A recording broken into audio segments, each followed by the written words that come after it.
it's a lot of the people that I really, really help can't necessarily afford the more corporate rates and the higher rates. And so it's always kind of a challenge to figure out how to work with the people that you really want to work with within a budget and still have, prices that make sense and are authentic and that. Welcome to Career Coaching Secrets, the podcast where we talk with successful career coaches on how they built their success and the hard lessons they learned along the way. My name is Davis Nguyen, and I'm the founder of Purple Circle, where we help career coaches scale their business to $100,000 years, $100,000 months, and even $100,000 weeks. Before Purple Circle, I've grown several 7- and 8-figure career coaching businesses myself, and have been a consultant at 2 career coaching businesses that are doing over $100 million each. Whether you're an established coach or building your practice for the first time, you'll discover the secrets to elevating your coaching business. Everyone, welcome to another episode of Career Coaching Secrets podcast. I'm your host, Rexhen, and today's guest is Carrie Vanston, an executive and leadership coach, speaker, and creator of the Leadership Mindset System and Intentional Travel Program. With her unique approach, Carrie helps executives, business owners, and emerging leaders connect with their purpose, shift into growth-oriented mindset, and supercharge their impact, all while creating more joy, fulfillment, and balance in their lives. As an ICF BCC certified coach, she blends compassion, humor, and pragmatism with actionable frameworks that spark mindset breakthroughs, intentional leadership choices, and fresh perspectives. Her clients consistently say she changes the way they view their lives, their people, and their leadership, giving them the tools to inspire themselves and others with greater clarity and vision. Carrie also helps other coaches discover their deeper purposes and become more successful in their coaching practice, business, and life. And it's a pleasure for me to have her on the podcast today. Welcome to the show, Carrie. Thank you very much, Rexhen. It's a real pleasure to be here. Thank you. It's a pleasure for us to have you on. I wanted to ask you, when it comes to your coaching business and your coaching practice, it's been around for almost 8.5 years, if I'm not mistaken? Yes. Cool. And throughout these 8.5 years, working with your clients, going through the coaching journey with them, what about it would you say you find most rewarding since you started doing this? I think what I find most rewarding is just giving them the techniques to not only get themselves out of fight and flight, but actually to keep them out of fight and flight so that they have ways of really changing and anchoring themselves into more positive mindsets and more growth-oriented mindsets. The concept of, you have a thought which leads to an emotion, which leads to an action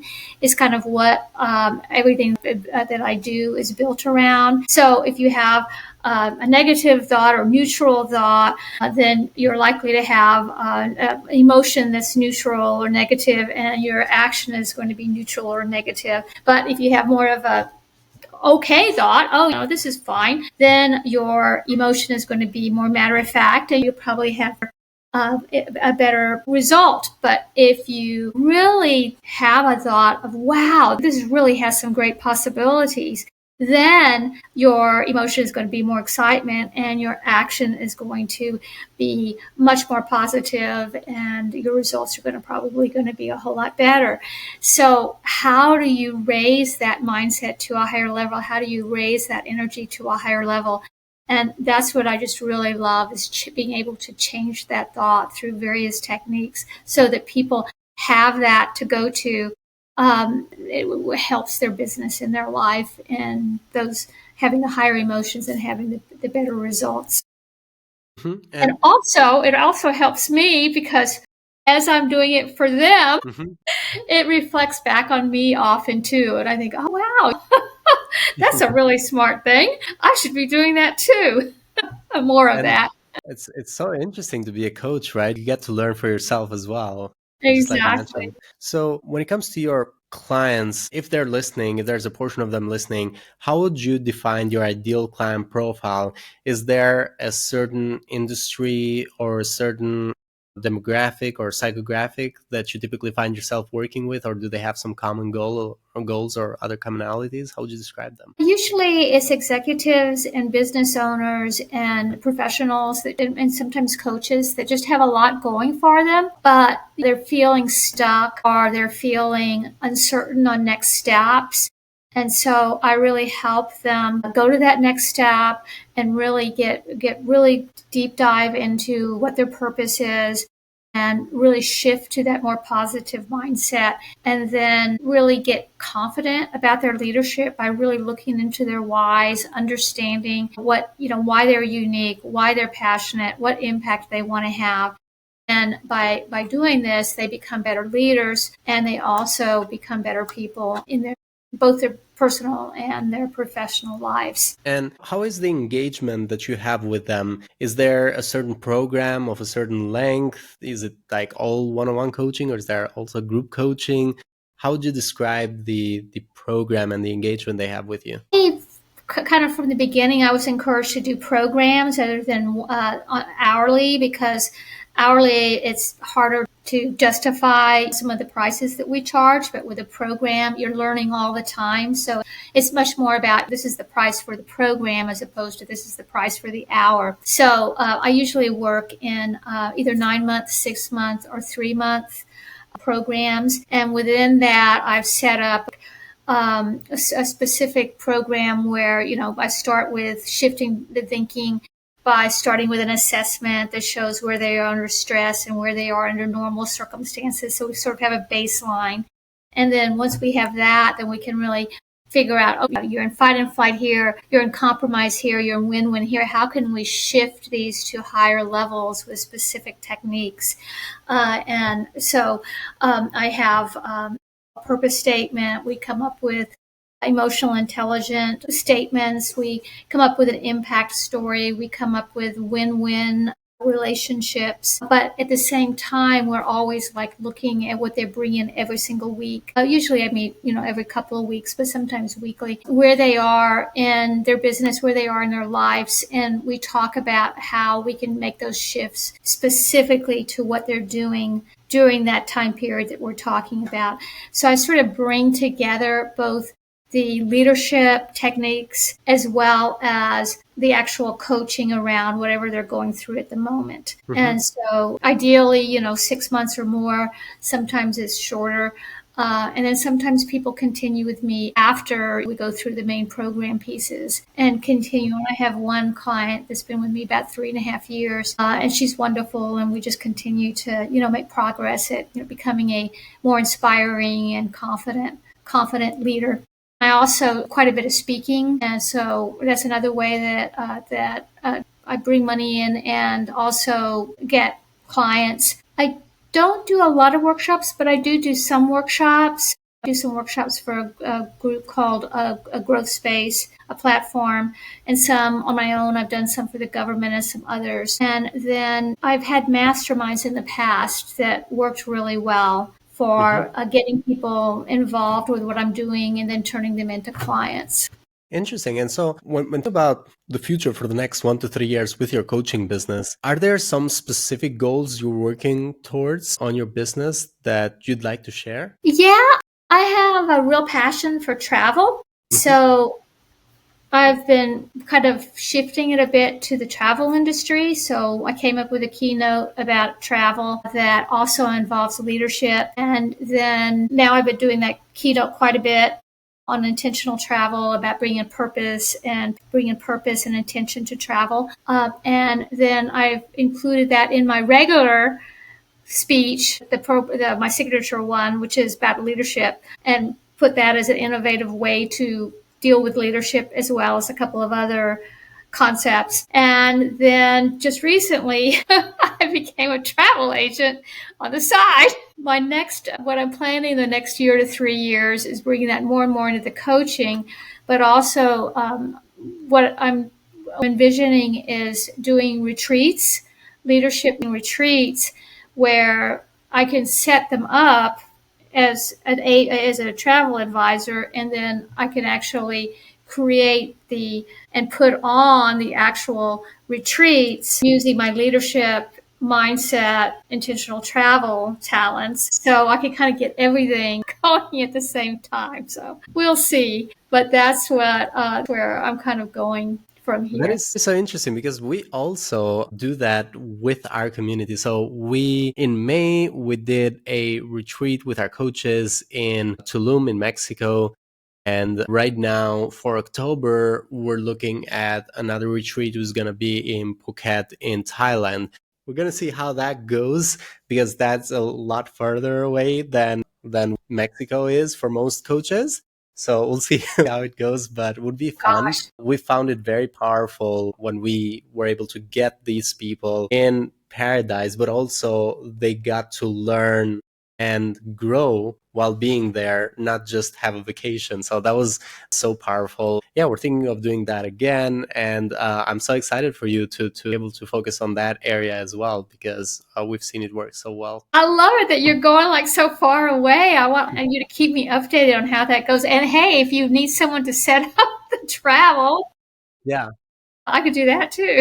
Yeah, would be happy to reach out for that. And when we think about like your goal of going through and doing more leadership coaching retreats or more travel and even like working on improving your pricing and finding the people who can afford that type of pricing, what would you say are some challenges, or like where is the bottleneck right now? What are you trying to solve for next to get closer to position? I'm always looking at ways to connect with the right people. So I know that a lot of my speaking engagements in the past have been with people that probably wouldn't hire me. Mm-hmm. So I'm really trying to focus on people that will hire me, like more executive leadership meeting types, and in my case, travel industry associations, groups, and really kind of paying attention to the types of people that are coming instead of just throwing it out there and speaking to anyone, being very specific about that. So that's one. That is one challenge. So finding the right people. Is there any other challenges that you see like short term that you're trying to solve for? Yeah, it's a lot of the people that I really, really help can't necessarily afford the more Mm-hmm. corporate rates and the higher rates. And so it's always kind of a challenge to figure out how to work with the people that you really want to work with within a Mm-hmm. budget and still have, prices that make sense and are authentic and that fit in. You can, that makes sense for everybody so that it's fair Mm-hmm. and makes sense instead of Yeah. just throwing prices around. Yeah. So, I think that's a challenge that, you help everyone. And so I think you have to kind of like decide who you want to help, and it can be a real challenge. That is definitely a challenge. And it's like a continuous challenge too, because you might figure out how to get to a certain price right now. Later on, it still becomes a bottleneck in the future. We get more and more people. You have to raise your prices in order to keep growing your business or in order to be able to serve more people. So yeah, your time is limited. So you gotta raise your prices and kind of like be more selective. Is kind of like part of the problem of working on one-on-one coaching, is that what you can do is either raise your prices and work with less people but still be able to earn a good amount of revenue, or you'd have to hire more coaches to do one-on-one coaching for you and kind of like manage those coaches. That is kind of like different ways to scale. And the other one is like if you were to do group coaching where you get group of people and you'd coach them at once instead of like one-on-one. But that depends on how that is possible with the type of audience you work with. Is the impact the same as one-on-one, or could you maybe be able to make the impact as strong with group coaching as you do on one-on-one? So it's always a challenge there. Yeah, Mm-hmm. totally agree with you. And right now, I also wanted to ask you, when it comes to investments, and this goes back to the research I was mentioning, what have been some investments that you feel really good about? Either you learned a lot or got a good return from, and what have been some investments that you don't feel so good about, or you feel like maybe I should have not invested there? It's like not a good investment overall, if there's any of those. Well, my the certification I got was through IPAC, Mm-hmm. and a pretty expensive one. Really not though compared to other groups. That not so much the certifications, but some of the other groups that do various sales and all sorts of other stuff.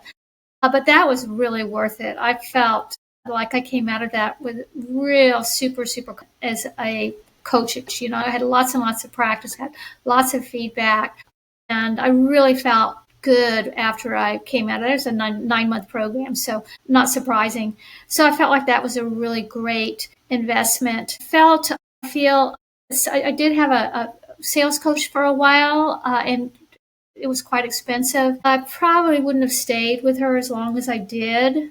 Thinking back on it, that awfully, it was quite expensive. And I would say, as far as the speaking goes, the Talkadot has helped a lot. A group called Talkadot, and they capture the leads for you, and then you can reach out to the different leads and follow up on them, whether they're speaking or hopefully some of them be coaching too. And another group with the speaking, and I don't know, we're kind of getting off of coaching here, but another group that I found extremely reasonably priced and wonderful is Innovation Women.